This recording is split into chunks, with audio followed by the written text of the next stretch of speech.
Anytime I see a patient in the office with knee pain, obviously the main questions I want to ask are, is this the result of a traumatic injury, a fall, a sports-related injury, or is this a slow and gradual process that's happened over several years? Is this more of a chronic thing?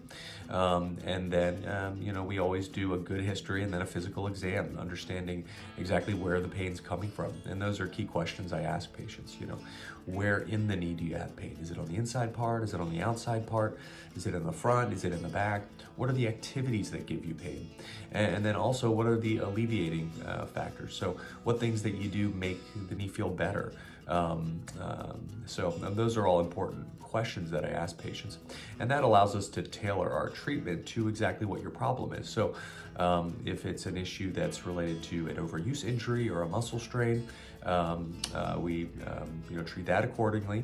If it's more of a chronic thing, it's more of an arthritis thing, we have a regimen that we use for that as well. So that's always the first step to effectively and confidently treating an issue and getting you back on your feet, is understanding what the problem is.